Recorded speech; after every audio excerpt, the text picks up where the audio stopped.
Law Nation, how's your week been going, man?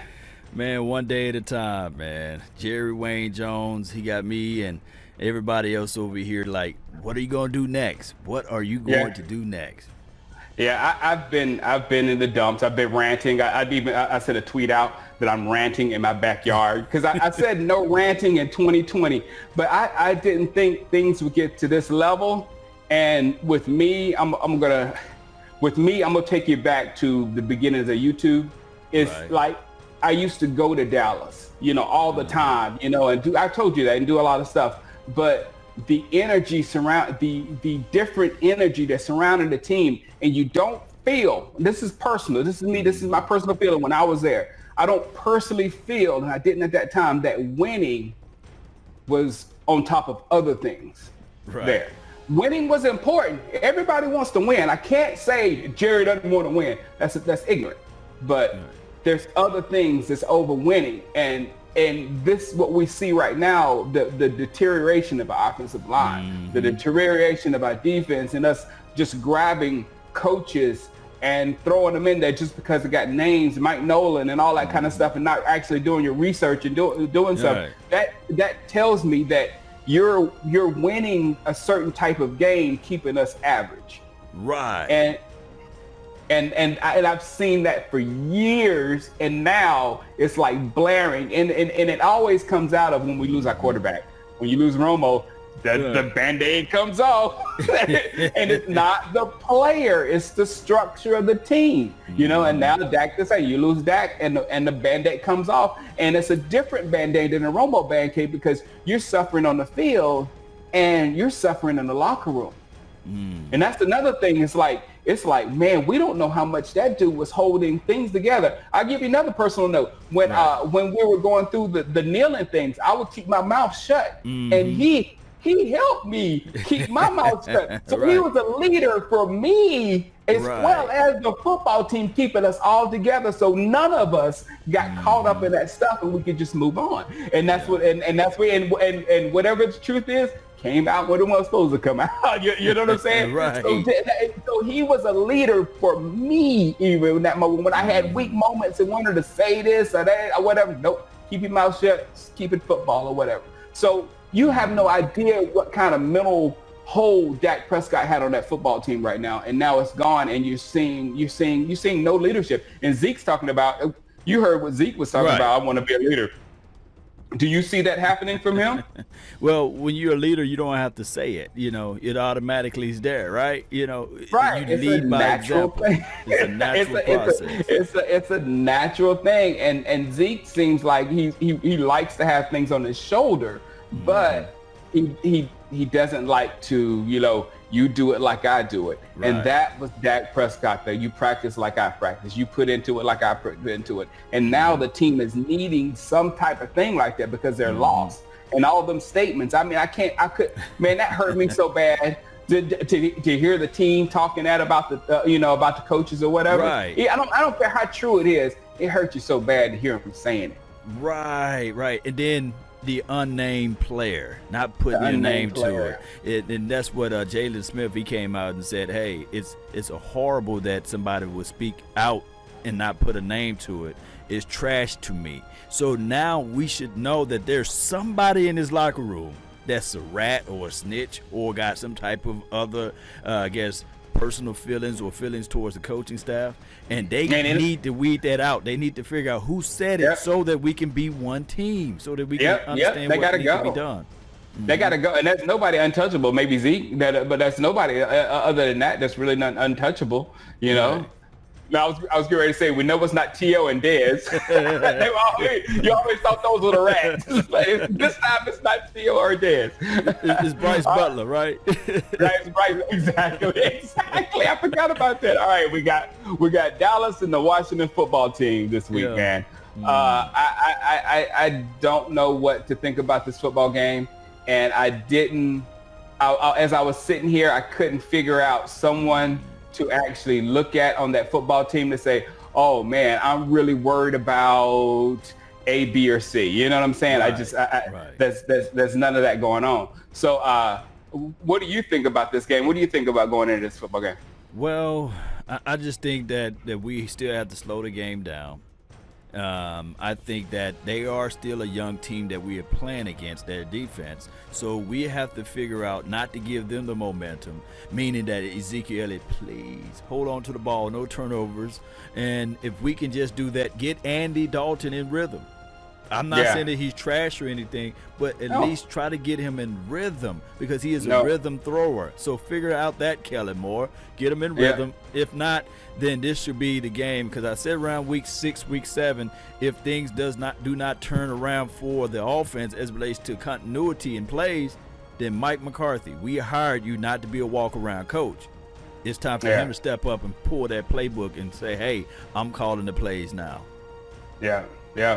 And also this is a big game for the defense too. You know, they did play well for a while last week, and we're seeing improvements. But this game especially, and I'll tell you why. I was looking for who to worry about Washington, and I saw their running back, and I can't remember his name. His name slips my mind, but I said that on purpose because I was like, this might be another one of those no-name guys that just guts us.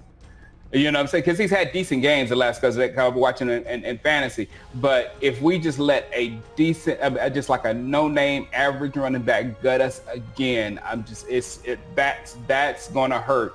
And we're going to need to stop them because scoring on Washington is going to be the hardest thing out there.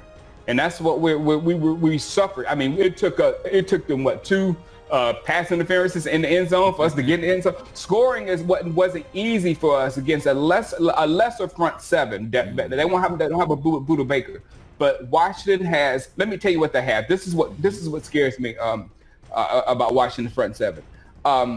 We have average to below average NFL talent on the offensive line, right? Agree. They have elite talent that hadn't been put together. Right. But as far as physical skills and physical specimen, they have them all throughout the interior of that defensive line. They have them at pass rushers and they have them at linebackers. So they have some elite.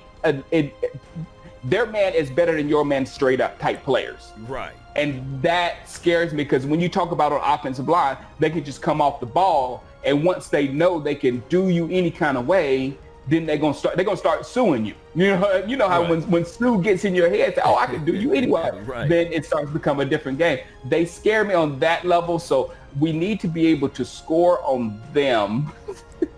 and stop them from doing whatever. We don't. Is Haskins coming back? Because I heard that they said, "Oh, Haskins might be my best quarterback." I hear they just lost it on quarterback over there. Yeah, it could be a situation where he's gone to the win, and confidence is everything, especially at this level. And by them putting him at the bottom end of the roster, and they say it was a bug in his stomach and these sorts of things. But we know how this thing goes, right? Yeah. The only one I'm only one that I'm slightly afraid of, I'll put it that way, is Alex Smith. If somehow the old Alex Smith comes back or whatever, because the old Alex Smith is a bus driver. He's the prototypical bus driving quarterback. So he knows how to work with the defense. He knows how to put that formula together. So that worries me a little bit. But I can't worry about the Washington football team, or whatever their name is. I worry about us and everything that's been happening to us this past week. One can argue, Shango, is that it's been the Dallas Cowboys versus the Dallas Cowboys. And we have to really stop shooting ourselves in the foot.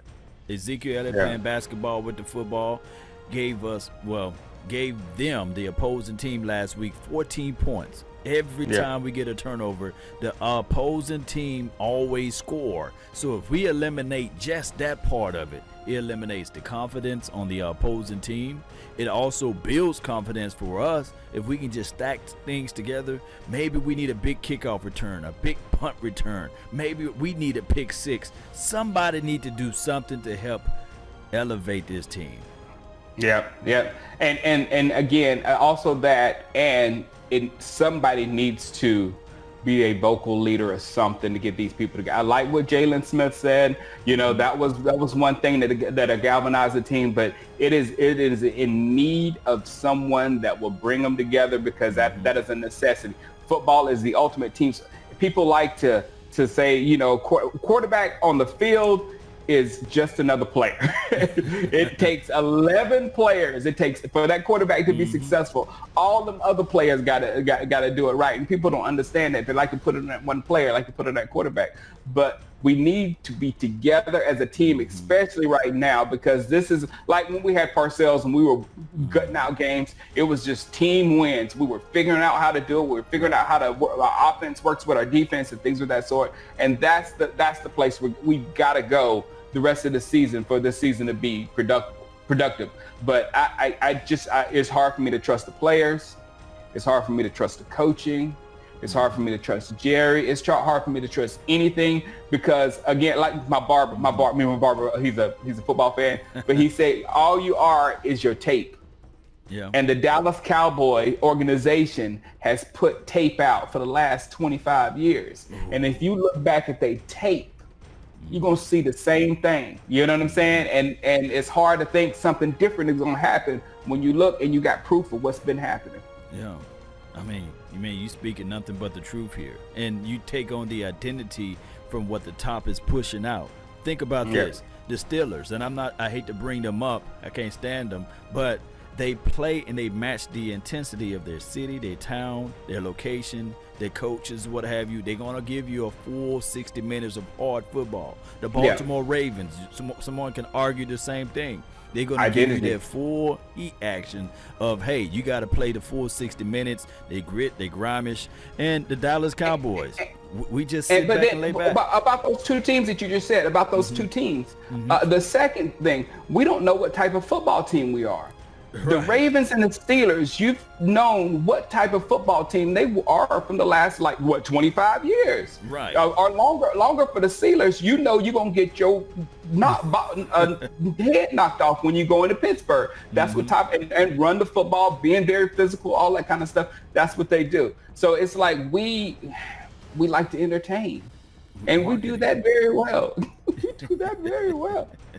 We do. Shout out to Jerry for that. You know? Shout out to Jerry. Exactly. Shout out to Jerry. You know how to make money and make us laugh, but bring some rings, man, because I'm telling you, I'm feeling like I put out a tweet, like if anybody can figure out a crowdfunding thing where we can have a hostile takeover for the Dallas Cowboys, you know, where the Cowboy community can own the team, that'd be so great.